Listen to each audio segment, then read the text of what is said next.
Avez-vous déjà ressenti que, au moment précis où vous décidez de plier les genoux ou de fermer les yeux pour parler au Tout-Puissant, un poids insupportable tombe sur vos paupières et des bâillements incessants commencent à interrompre vos paroles, comme si votre propre corps essayait de faire taire votre voix devant Dieu?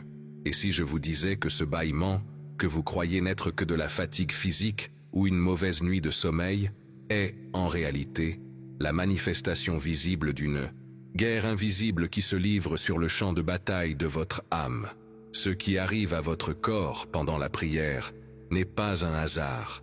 C'est une énigme que le Saint-Esprit veut vous dévoiler aujourd'hui. Pourquoi la somnolence attaque-t-elle justement quand vous cherchez la face du Père? Pourquoi le besoin désespéré de bâiller surgit-il à la minute où vous commencez à intercéder pour votre famille ou pour vos finances? Réfléchissez avec moi. Nous vivons dans un monde où notre énergie est drainée par les écrans, les préoccupations et les travaux épuisants. Nous donnons le meilleur de nous-mêmes au monde, mais, souvent, nous n'apportons que les restes à l'autel. Le bâillement dans la prière est le cri d'une chair qui refuse d'être crucifiée.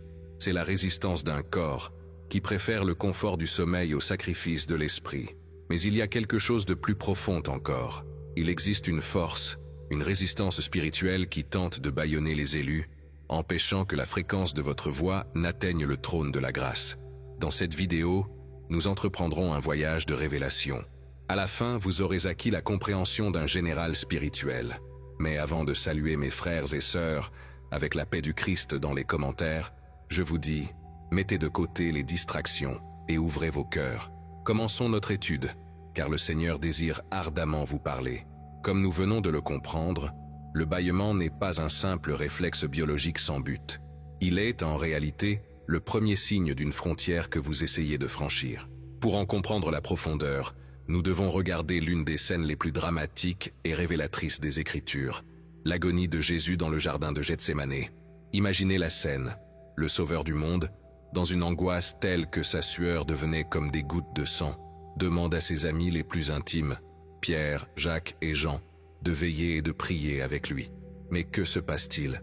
Ils dorment, ils bâillent, ils succombent au poids de la chair, exactement au moment où le destin de l'humanité se décidait dans le royaume spirituel. Jésus, avec toute sa compassion et sa sagesse, prononce une phrase qui doit résonner dans votre cœur chaque fois que vous commencez à bâiller en prière. Veillez et priez, afin que vous ne tombiez pas dans la tentation. L'esprit est bien disposé, mais la chair est faible. Cela se trouve dans Matthieu chapitre 26, verset 41. Ici, mon frère, ma sœur, se trouve le premier grand mystère révélé. Le bâillement continu est la preuve physique que votre corps n'a pas encore été totalement entraîné à la discipline de la sainteté.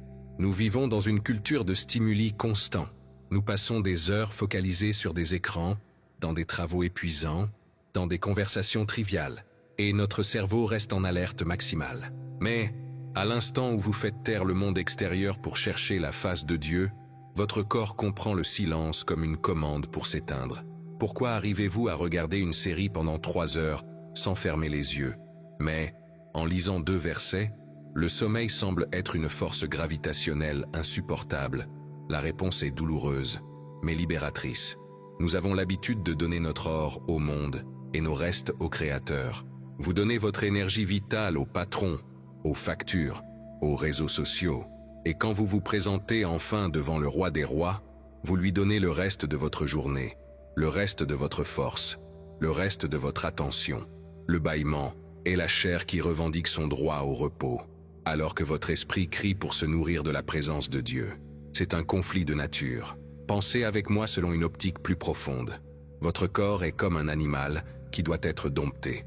Si vous habituez votre corps à ne rester en silence que lorsqu'il est temps de dormir, vous avez conditionné votre physiologie à associer la prière au repos. Cependant, la prière n'est pas un repos. La prière est une guerre. C'est une activité intense. Le bâillement est la tentative de votre nature déchue de garder le contrôle sur vous. Quand vous bâillez, votre chair dit « Cela n'est pas assez important pour me tenir éveillé ». C'est un manque de révérence que nous ne remarquons souvent même pas. Vous êtes-vous déjà demandé si vous bâilleriez de la même manière, si vous étiez devant un juge terrestre ou une autorité qui pourrait changer votre vie financière en une seconde? Probablement pas.